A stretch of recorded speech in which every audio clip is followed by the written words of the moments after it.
The watch we're talking about today is the Edox Grand Ocean Automatic Day Date. I'll put the reference up here somewhere because it's one of those long things I never remember and can't read. It's a current model. I think it debuted sometime around 2015, 2016, and it's still in the inventory. In terms of style and shape, it's broadly a diver shape, but it's very definitely a desk diver designed for luxury duties, with some touches designed to elevate its luxury and some of those probably do decrease its use as a diver. In terms of sizes and wearability, this is a big watch.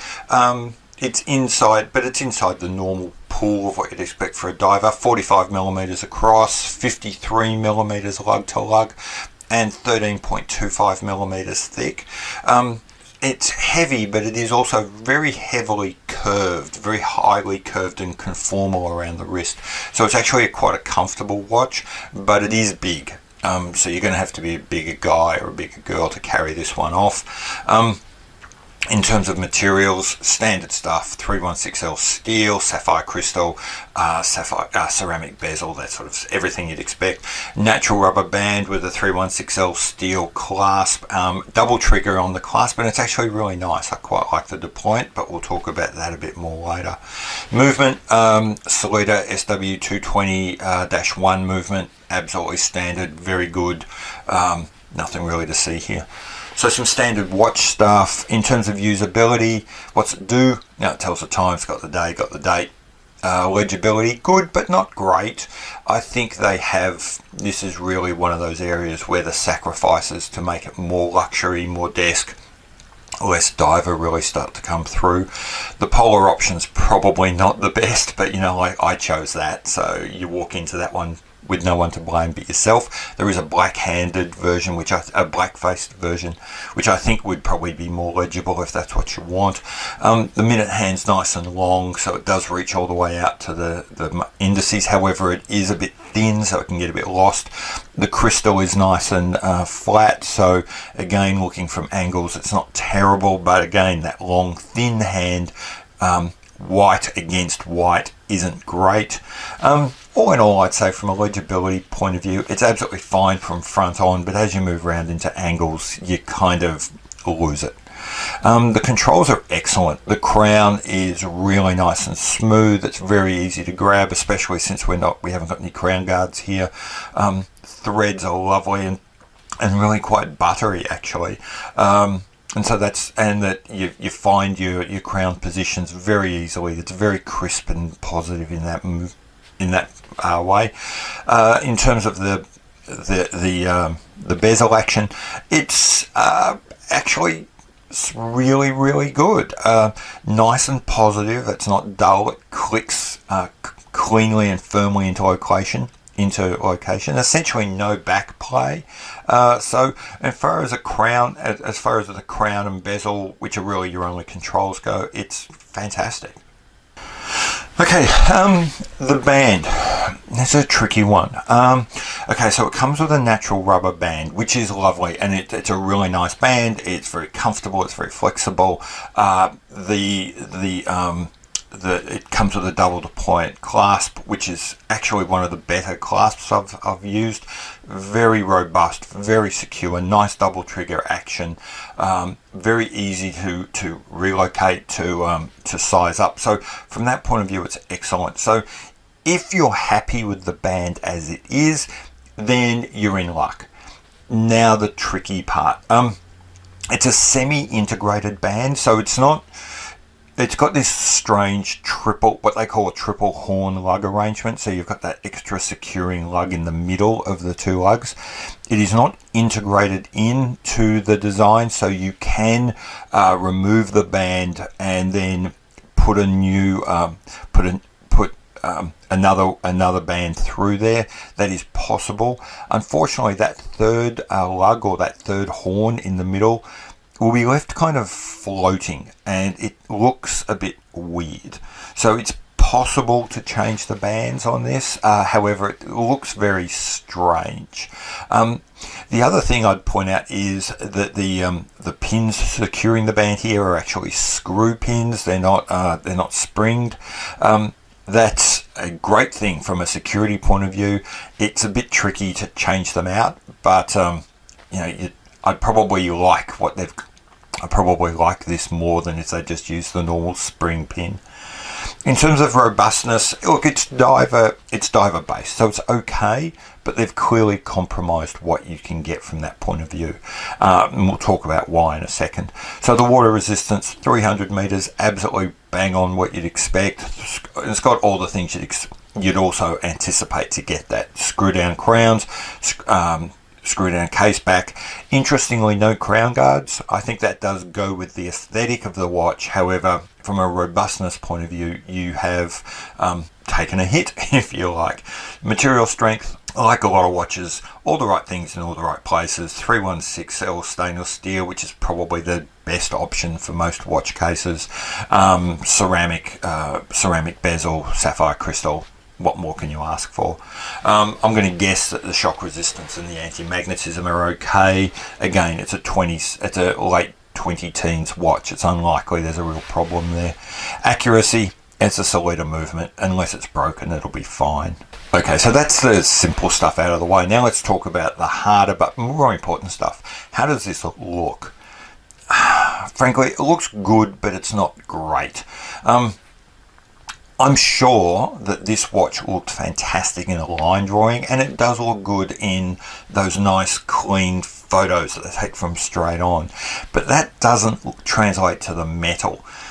First thing I'll say, this is absolutely not a copy, but you can clearly see it's coming from the same place as something like the Blancpain bathyscaphe, and it's got that kind of look, and that's a perfectly good look to aim for. It's a very worthy aim. Those are gorgeous watches, and in general, stepping back, they've kind of captured it. That nice thin bezel, the very clean dial, the simple case shaping with no guards, really hits that kind of minimalist, modernist kind of look. And the finer details, when you get really close, are also pretty good. The ceramic bezel, it really fits this design beautifully. The applied markers are done well and are really really nice quality. And even little touches like a tachometer scale inside the chapter ring kind of give it some detail and really add to this feeling of sort of this modernist usefulness look. The problems with the watch are kind of in the middle, from the kind of macro all-seeing view that's fine. At the very small view about the tachometer scale, that's fine. But everything in the middle is just a bit muddled. Now, I've got to stress here, it's not horrible, but it's just not as good as it could be. It just feels clumsy. And let's talk about some of the problems I see here. So first off, if you look at, for example, the flanks of the mid case, they're bulging and curved and highly polished, and it's just the wrong feel for this style of watch. It's almost like the guys who designed the sides of the watch weren't talking to the guys who were designing the front of the watch. Now, I know watches aren't designed that way, but it's just this sense that the sides and the front don't work together. There's fluting on the lugs or horns, as you want to call it, which is really very deep and very aggressive. And as a result, the edges and the transitions aren't sharp. They probably couldn't be, because they'd end up being like knife points. But because they're so, but as a result, you get this kind of dullness coming through. And finally, you've got the PVD finish on the bezel, which is quite common, but just the nature of this PVD finishing often dulls edges, and again gives you this sense of kind of imprecision through the watch. And finally, you've got the choice of the color choice of the gold accents, which I don't think really works. I think it comes across as just a little bit tacky, a bit of a last minute add-on to try and add some bling to a watch that perhaps they felt was struggling. My last review was on a watch, the Boulder Globetrotter, which has a similarly kind of modern design, and one of the comments I made there was that to pull these kinds of designs off, the execution has to be fantastic. If you're going to have these sort of modernist designs, that everything has to be really sharp and clean and crisp. The Boulder guys nailed it. The Edox guys haven't. where we need really solid, crisp and focused design, it's all just a little bit clumsy. It's a bit defocused. It's just not quite there. The whole watch gives me a feeling of kind of almost but not quite right. Okay, now let's talk about the kind of messages you get when you're wearing this watch, or more importantly probably the messages you send. And there's some really good news here, because the issues that I've identified with this watch are particularly pertinent to you when it's on your wrist, when it's in your hand and you're looking at it close, and they don't really carry across to when other people from a distance are looking on your watch, or looking on your wrist. So on your wrist, it actually looks like quite a classy watch. It is a big watch and it's a bit blingy, so it is going to get seen. So this is a watch for someone who wants their watch to be seen by others, and so if that's what you want, that's great, and because it does stand out and people are going to notice it. It does speak in, when they notice it, it's going to speak more of luxury than tooliness. Mostly because of the big sunburst effect on the dial, the high polish and the gold accents. So if that's what you want to be sending, this more luxury rather than tooly sense, again, this is a watch for you. It certainly does stand apart from pretty much anything else you'll see. Edox is an under the radar brand that few people have ever heard of, so you're already starting out well there. You won't see a lot of these in the wild. In fact, I don't think I've ever actually bumped into someone else wearing an Edox watch. And it's quite a unique look. I've got to be cautious here. Remember I said earlier that it clearly had the same kind of brief as the Bathyscaphe from Blancpain. This is not a homage watch. This won't be mistaken, nor is it intended to be mistaken for one. Rather, they just come from the same place. And so this is clearly a watch that stands on its own and apart from anything else. No one's going to be thinking that you wanted something else, but you settled for this one. So what's the price of admission for one of these? MSRP is around $1,200 US, which is actually not too terrible, but you won't have to pay that. You'll usually find one for $800 to $900 US, and you'll find it for less if you keep your eyes open. And think of it this way, you're getting a Swiss movement, some interesting design, decent execution, and it's very uncommon. And you're getting all of that for maybe $900 US. That's not too bad. Maintenance, it's a current Solida movement. You're going to have no issues there. It's about as easy to maintain as a modern watch can be. Finding one.